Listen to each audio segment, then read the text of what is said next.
I was head over heels for Jace Johnston for 10 long years, but to him, I was just plain crackers, lacking flavor, but folks still nibble on them. Meanwhile, he was getting cozy with another girl behind my back. After a decade of playing childhood sweethearts, I realized it led nowhere. I was done being his side dish. So, I decided to marry someone else. Be honest, have you ever slept with Kira? The guy's deep voice stopped me just as I was about to walk in. Peeking through the crack in the door, I spotted Jace Johnston lounging in a fancy chair, his thin lips pressed together. She made a move, but I'm not into her, he said. Don't say that. Kira's a real catch around here. Lots of guys are into her, replied Steve Smith, Jace's friend, who knew all about our 10-year history. Jace frowned. We just know each other too well, you know? When I was 14, I was sent to the Johnston residence and met Jace for the first time. Everyone told me he'd be my future husband. Since then, we'd lived together for 10 years. Will you marry her? Steve's question made my breath catch. Jace's parents wanted us to get married, but he never gave a clear answer, and I never asked him. Steve was asking for me. Jace stayed quiet. Steve chuckled. You don't want to marry her? Have you heard this saying? Jace asked with a faint smile. What? Some girls are like plain crackers, lacking flavor, but folks still nibble on them. Jace said. The face I had loved for a decade blurred. My heart clenched as I thought. So, I'd become something he found hard to discard but had no taste for. His words cut deep, and I felt a lump in my throat. I looked down at the marriage license application form in my hand and bit my lip hard. As Steve opened the door, he saw me standing outside and froze. Then, he rubbed his nose awkwardly, realizing I had overheard their conversation. Steve glanced at the paper in my hand and moved closer. Take a moment and really think about what you want. He brushed past me and left. I took a deep breath, swallowed hard, and pushed the door open. Jace looked up at the sound, his eyes meeting mine. I didn't need a mirror to know how bad I looked. Not feeling well? He asked, frowning a little. I walked silently to his desk, swallowing the bitterness in my throat. If you don't want to marry me, I can tell your mom. Jace's frown deepened. He knew I'd heard his conversation with Steve. My throat felt tight. I didn't think I'd become something lacking flavor. Jace, I stayed still. The tension hung in the air. After a few seconds, he stood in front of me and sighed softly, with a hint of exasperation. I was joking with Steve. Did you really take it seriously? Was it really a joke? He added. You know men like to save face. His hand slid from my arm to my hand, gently taking the form from me. Don't jump to conclusions. He turned and put the form in a drawer, grabbing his coat. I have to go out for a bit. Lately, he had been going out a lot, and each time, he'd be gone for a long time. Jace, I called out. Do you like me? He stopped and stared at me with dark, intense eyes. After a moment, he smiled, a faint dimple appearing on his left cheek. Jace's smile had always been charming and warm. My head suddenly felt heavy as he ruffled my hair. Of course, I like you. Why else would I go all the way across town to get your favorite baked pears, bring you roses every birthday, watch stars with you, and want to marry you? Every time I wavered, just a smile from Jace and a few sweet words would make me surrender. I felt like a kite, with one end of the string firmly in his grasp. He controlled my emotions at will, according to his mood, but his conversation with Steve had affected me deeply. This time, his words didn't pacify me like they used to. I looked into his eyes. Is it a romantic kind of like? He walked away, avoiding my question as he had many times before. He treated me well, pampered me, and liked me, but it felt more like family affection than a romantic love. Yet, my heart was full of him. I had loved him for 10 years. I couldn't help but think, so, what should I do? Marry him and live a dull, unromantic life, or leave him and let him find his true love? I spent the whole day thinking about this question.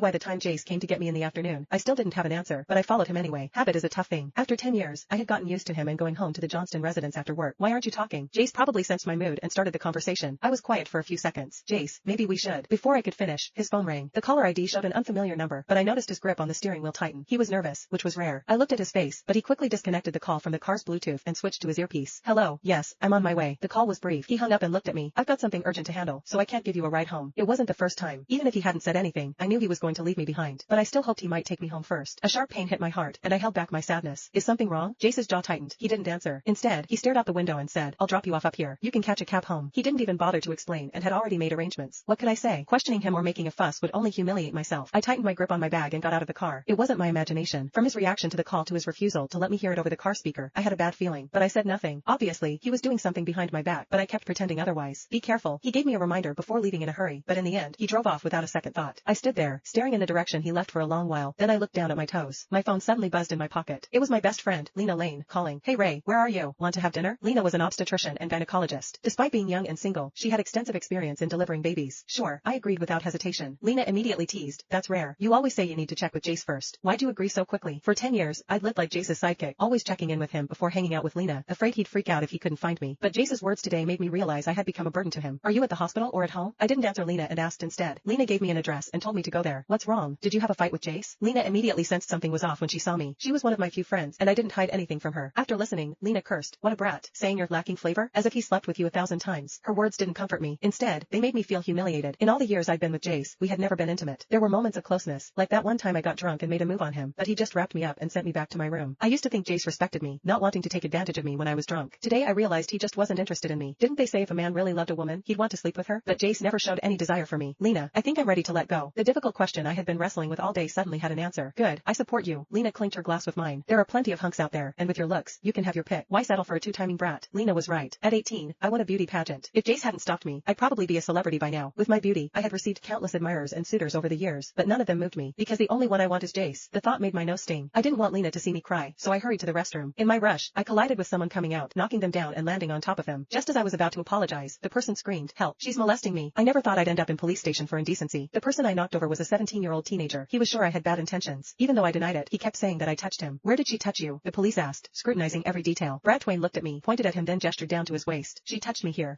and even here. That's total crap. I almost cursed. I had never touched a man as handsome as Jace. How would I be interested in a kid like him? The officer looked at me again, and I denied it before he could ask. I didn't lay a hand on him. It was just an accidental bump. Have you been drinking? The officer asked, giving me a knowing look. It was normal for men to drink a lot, but if a woman drank even a little, she was seen as improper. I nodded. Yes, I did. How much? The officer's question seemed unrelated to the situation at hand. Still, I answered honestly, 1 bottle of beer. He looked at me in disbelief. I immediately thought of Lena, who could vouch for me, but just my luck. While I was on the ground with Brad, she texted me saying she had been called back to the hospital to save a bleeding mother. I understood what the police were implying and explained again. I wasn't drunk, and I definitely wasn't taking advantage of this kid. The officer noted my words and then looked at Brad. Are you sure she touched you? Making false accusations has legal consequences. Of course, I'm sure, Brad insisted. I was so angry I wanted to get up and hit him. Before I could act, Brad's eye suddenly lit up. Sis, you're here? As a minor, he needed a guardian called in. I turned, wanting to explain to his family, but when I saw who had arrived, I was stunned. Jace walked in with a woman who had long, straight hair and wore a white dress. She looked like the classic unattainable crush from every romance drama. I knew who she was. Her name was Tanya Twain. Brad, what happened? Tanya asked anxiously. Brad didn't answer her but instead pouted at Jace. Sis, is this your new boyfriend? Jace's face tightened, his look shifting from surprise to coldness as he stared at me. What's going on? Jace, you know this woman? She's a total creep. She touched me all over. Brad kept lying with exaggerated gestures. I had no energy left to explain. I just stared at Jace. It had only been a few hours since he left me, and now he was someone else's boyfriend. The reason he had to drop me off so urgently earlier seemed clear now. Tanya also looked at me. Hi, Kira. I'm Tanya, Brad's sister. Her voice was gentle. At first, I was a bit surprised she recognized me, but then I thought, of course she knows me. I'm Jace's sidekick, always trailing behind him. Anyone who knows him knows about me. However, Tanya and I had never interacted. I only knew about her because her husband, Desmond Blake, had passed away in a car accident recently, and Jace, being Desmond's close friend, had been helping her out. I swallowed the bitterness in my throat. I just accidentally knocked over your brother and fell on him. I didn't do any of the things he's saying. Tanya smiled apologetically. I know, he's always been a troublemaker. She walked over and gave Brad 2 quick smacks on the head, then explained the situation to the police. They checked the surveillance footage and confirmed I was telling the truth. Since you all know each other, why don't you try to make up? Otherwise, the kid could be detained for making a false report, the officer suggested. Tanya immediately tugged on Jace's sleeve. It was a small gesture but seemed very intimate. Jace had a high status and an aura that kept most people at a distance. Casual touches like that weren't common, and he didn't usually like being touched. But Tanya's touch didn't seem to bother him at all, indicating this wasn't the first time. It was something I didn't want to think too much about. As for the officer's suggestion, I was about to speak when Jace